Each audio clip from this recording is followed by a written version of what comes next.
ఒక రాగి చెమ్ము అమ్ముతూ రాగి చెమ్ము 100 రూపాయలు రేటు అని చెప్పాడయ్యా నా చెమ్ము తయారు చేసి. దానిలో బంగారు కల్పిస్తానా?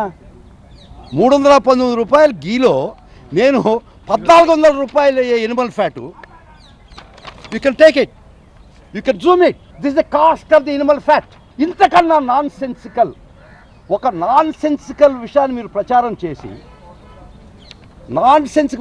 కొన్ని కోట్ల మంది మనోభావాలు దెబ్బతిని వాళ్ళు బాధతో మేము ఇట్లా చిన్నావా అనిపించి మీకు ఏం లబ్ధి వస్తుందయ్యా చెప్పండి, రాజకీయ లబ్ధి తప్ప. ఇదిగో this is called Pig oil, pork fat oil, 415 to 1200 rupees A kilo.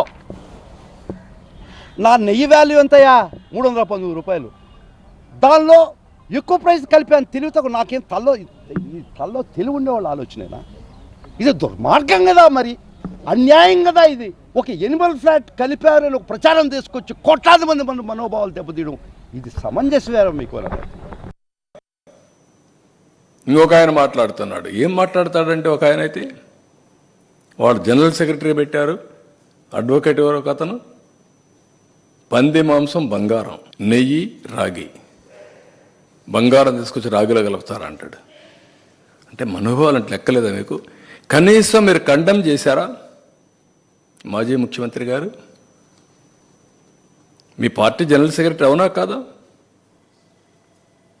మీ వాళ్ళు ఏమేమి మాట్లాడినా మేము భరించాలనా? మీకు బాధ్యత లేదా? మీకు